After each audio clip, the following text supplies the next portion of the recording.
तो भाई और बहनों, सोशल मीडिया पर दास के पास में एक पोस्ट आई, मैंने देखा उसको।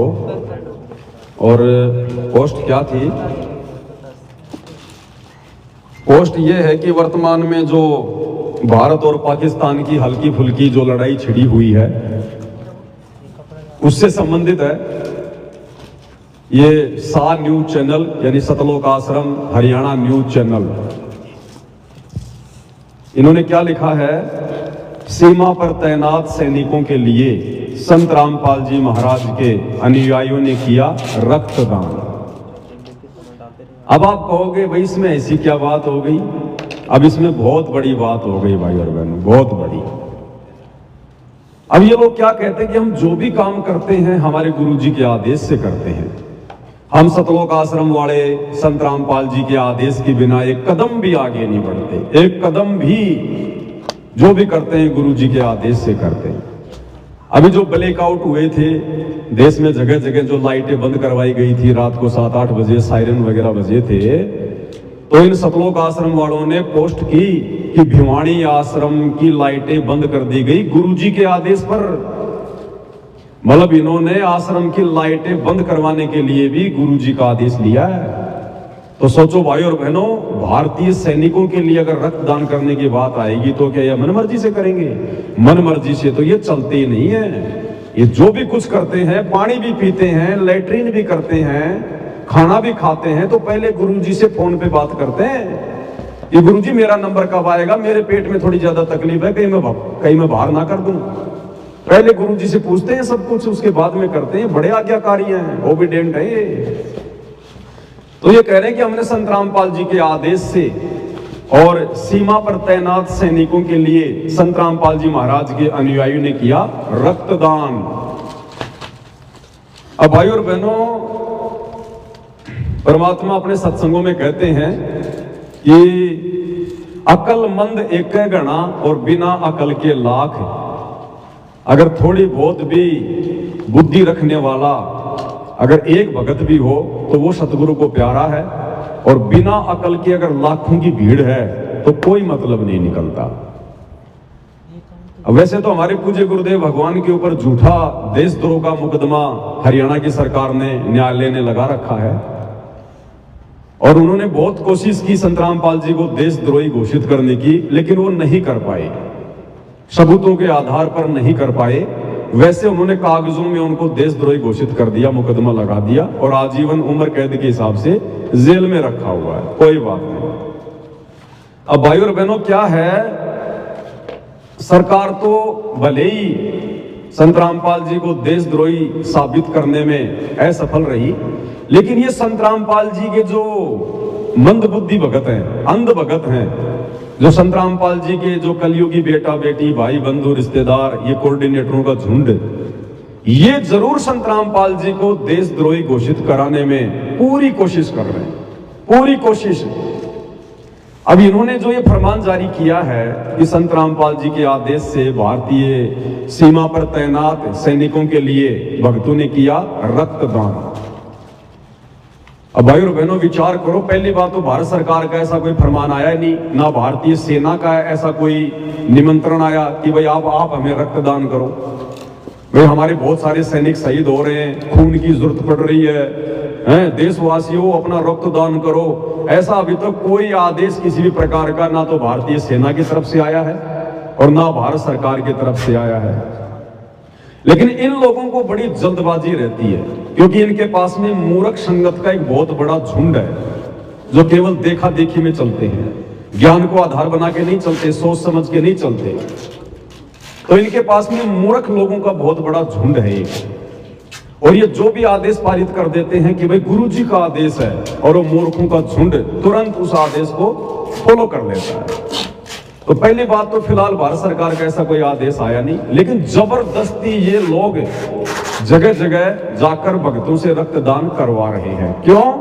केवल अपनी पब्लिसिटी के लिए, केवल मान बढ़ाई के लिए, कि किसी भी प्रकार से अखबार में हमारी न्यूज आ जाए, मीडिया वाले हमारी न्यूज चलाने लग जाए। ये संत रामपाल जी के भक्तों ने देश हित में कर दिया बहुत बड़ा योगदान, भारतीय सैनिकों के लिए कर दिया रक्तदान। भाई नहीं आएगी तुम्हारी, तुम चाहे एडी से चोटी तक का जोर लगा लो, तुम सतलोक आश्रम मैनेजमेंट हरियाणा वालों चाहे अपने शरीर का टुकड़ा टुकड़ा काट के भारत सरकार के कदमों में चढ़ा देना, तुम्हारी एक छोटी सी न्यूज भी नहीं आएगी। ध्यान रखना इस बात का।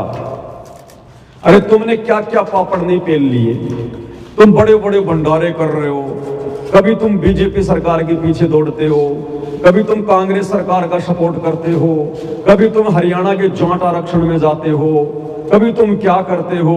क्या आज तक भारतीय मीडिया ने या किसी भी अखबार वाले ने तुम्हारी कोई छोटी सी भी न्यूज दिखाई? क्या नहीं दिखाएंगे। हाँ, तुम अगर पैसे वासे देकर अगर छोटी मोटी न्यूज निकलवा लो वो बात अलग है, बाकी ये मीडिया वाले तुम्हारी कोई न्यूज नहीं दिखाने वाले। ध्यान रखना इस बात का।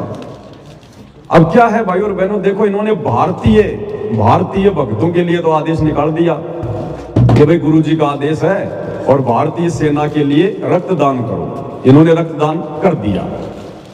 अब भैया संत रामपाल जी के भारत के बाद अगर सबसे ज्यादा भगत किसी देश में है तो वो है पाकिस्तान में। पाकिस्तान में तकरीबन 1 लाख भगत है संत रामपाल जी के, 1 लाख फॉलोवर। अब भारतीय भक्तों के लिए तो संत रामपाल जी का आदेश आ गया कि भाई भारतीय सेना के लिए रक्तदान करो, और तुमने करना शुरू कर दिया। अब पाकिस्तान वाले भगत भी तो अपने गुरु जी के आदेश से काम करेंगे या पाकिस्तान वाले अपने हिसाब से चलेंगे? अब पाकिस्तान वाले भी रक्तदान करेंगे। अगर भारत वालों ने रक्तदान किया अपनी सेना के लिए तो पाकिस्तान वाले भी तो भाई अपनी सेना के लिए रक्तदान करेंगे, क्योंकि वो पाकिस्तान में रह रहे हैं, वहां उनकी रोजी रोटी है, उनकी माता पाकिस्तान है, हमारी माता भारत माता है। तो भैया अब वो भगत क्या करेंगे कि गुरुजी हमें भी आदेश दो, हमारे सैनिक पाकिस्तान वाले सैनिक घायल हो रहे हैं, गुरुजी हमें रक्तदान करना है, हमारे वीर जवानों को जिन्होंने भारतीय सेना को धूल चटा दी। क्योंकि भैया पाकिस्तान के भगत तो पाकिस्तान की महिमा करेंगे, वो तो पाकिस्तान का रोजी रोटी खा रहे हैं। तो संत रामपाल जी के पाकिस्तान वाले भगत जो रक्तदान करेंगे वो भारतीय सेना के लिए तो करेंगे नहीं, वो किसके लिए करेंगे? पाकिस्तानी सेना के लिए। अब ये संत रामपाल जी के परिवार वाले संत रामपाल जी को देशद्रोही घोषित करवाने की पूरी कोशिश कर रहे हैं कि भाई संत रामपाल जी तो बड़े दोगले व्यक्ति हैं, और भाई ये तो वास्तव में देशद्रोही है। इधर तो ये भारतीय सैनिकों के लिए रक्तदान करवा रहा अपने भक्तों से, और पाकिस्तान में ये पाकिस्तानी सैनिकों के लिए अपने वहां के भक्तों के लिए रक्तदान करवा रहा है। भाई जाहिर सी बात है, भारतीय सैनिक तो भारतीय सेना के लिए करेंगे जो संत रामपाल जी के भगत हैं। अब पाकिस्तान वाले भारतीय सेना के लिए थोड़ी करेंगे, तो पाकिस्तान वाले कहां की सेना के लिए रक्तदान करेंगे? उनका रक्त कहां जाएगा? पाकिस्तानी सेना को। तो ये संत रामपाल जी के परिवार वाले, अगर सरकार संत रामपाल जी को देशद्रोही घोषित नहीं कर पा रही है तो इनके कलयुगी परिवार वाले जरूर अपनी नासमझी के कारण और संत रामपाल जी को देशद्रोही घोषित करवा देंगे। ये भैया संत रामपाल जी इधर तो अपने भक्तों को कहकर भारतीय सेना के लिए रक्तदान करवा रहे हैं, और उधर पाकिस्तान में अपने पाकिस्तानी भक्तों को कहकर पाकिस्तान की आर्मी के लिए रक्तदान करवा रहे हैं। तो बताओ संत रामपाल जी को सरकार देशद्रोही मानेगी कि नहीं मानेगी? भारतीय जनता संत रामपाल जी को देशद्रोही कहेगी कि नहीं कहेगी? एक तरफ तो यहाँ पर दिखावा कर रहा है भारतीय सैनिकों के लिए रक्तदान करने का, और दूसरी तरफ अपने पाकिस्तान वाले भक्तों को कहकर पाकिस्तान की सेना के लिए रक्तदान करवा रहा है। तो भाई और बहनों, इनकी बुद्धि जो है घास तरने गई है, घास तरने। अरे हम भगत हैं, हम भक्तों का मार्ग हिंसा का नहीं है, हम हिंसा को बढ़ावा नहीं दे सकते, हम अहिंसा के पुजारी हैं। सतगुरु रामपाल जी भगवान ने क्या बताया कि बच्चों, पूरा विश्व परमात्मा के बच्चे हैं, वो चाहे पाकिस्तान के हों, चाहे हिंदुस्तान के हों, चाहे चीन के हों, चाहे अमेरिका के हों। आप और हम संत रामपाल जी के भक्तों के लिए सब हमारे भाई बहन हैं। भारतीय सरकार का दुश्मन पाकिस्तान हो सकता है, पाकिस्तान सरकार का दुश्मन भारत सरकार हो सकती है, लेकिन आप और हम संत रामपाल जी के भक्तों के लिए सब एक समान हैं। हमारे लिए पाकिस्तान वाले भी हमारे भाई बहन हैं, परमात्मा के बच्चे हैं, और हिंदुस्तान वाले भी हमारे लिए परमात्मा के बच्चे हैं, हमारे भाई बहन हैं। हम किसी के साथ में पक्षपात नहीं कर सकते, ये दोगला आचरण नहीं कर सकते। हमने इस प्रकार के आडंबर नहीं करने, ये फालतू की ड्रामेबाजी नहीं करनी, हमने अपनी भक्ति पर ध्यान देना है। अगर खून की कमी पड़ रही है तो ये भारत सरकार का काम है, वो कहां से इंतजाम करेगी, क्या करेगी, क्या नहीं करेगी, कौन देगा और कौन नहीं देगा।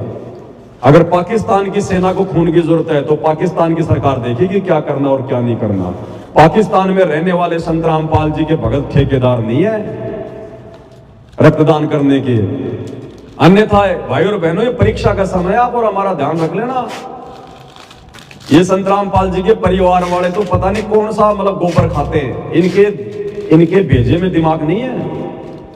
ये हमेशा उल्टे काम करते हैं काल प्रेरणा से सारे के सारे।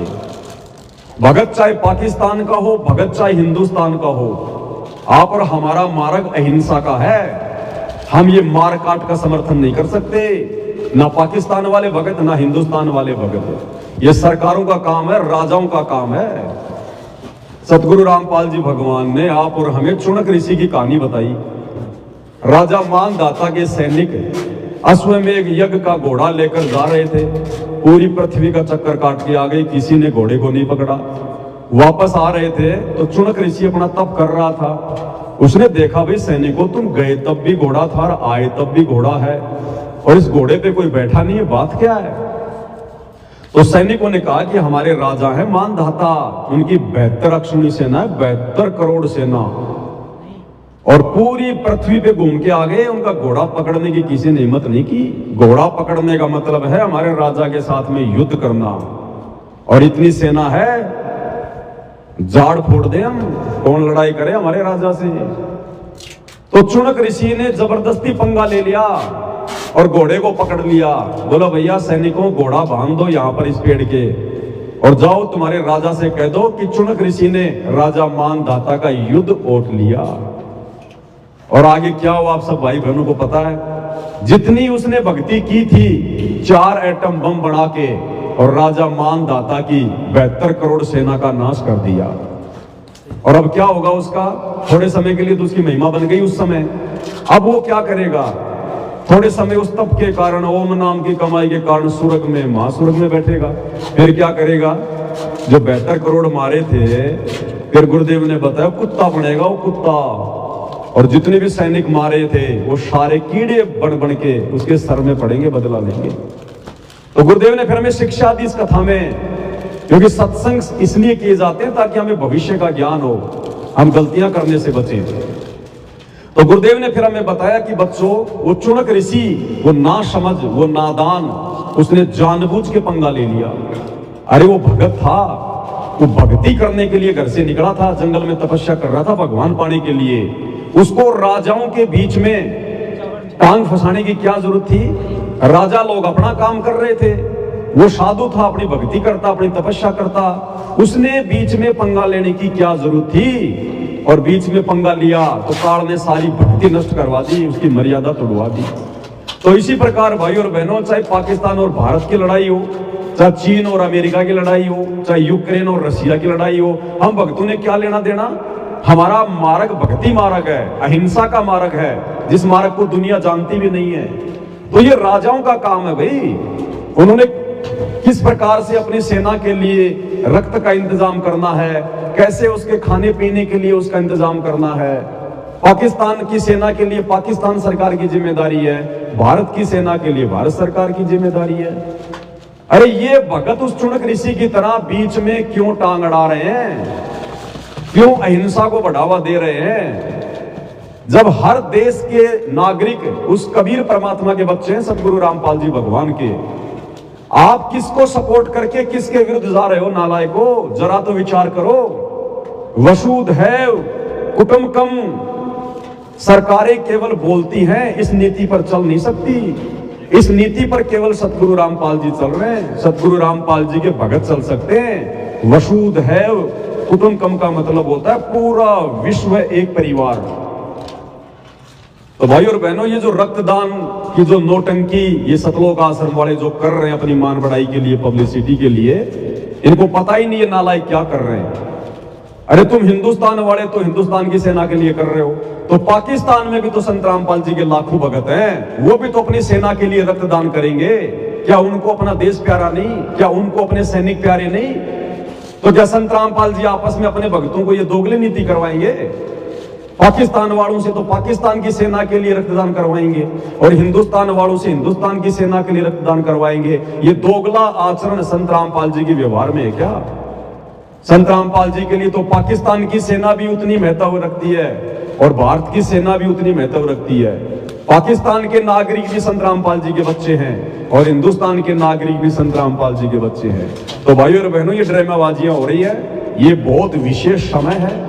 इस समय काल छल बल करके, ये सूक्ष्म चाल है काल की, वो इस समय सूक्ष्म चाल चलेगा, तुम्हें जोश दिलाएगा और तुम्हारी मर्यादाएं तुड़वाएगा।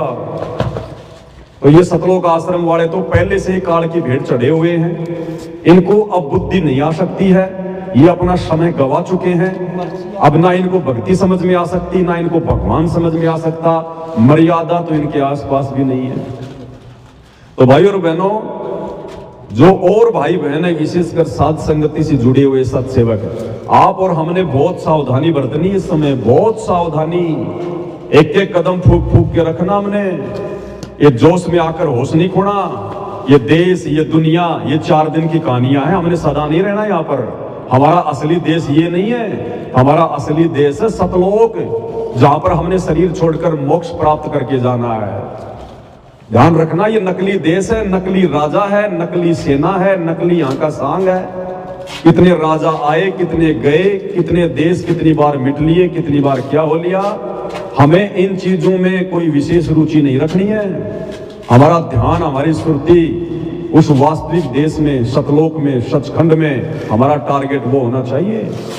ये मर्यादा तुड़वाने का काम करेगा काल इस समय, और संत रामपाल जी को बदनाम करवाने का काम करेगा। तो भाई और बहनों, इन आश्रम वालों की बुद्धि को तो चोर चुरा के ले गए हैं। ये तो सारे उल्टे काम करते आए हैं और उल्टे काम ये करते रहेंगे। हमने बहुत सावधान होकर आगे बढ़ना।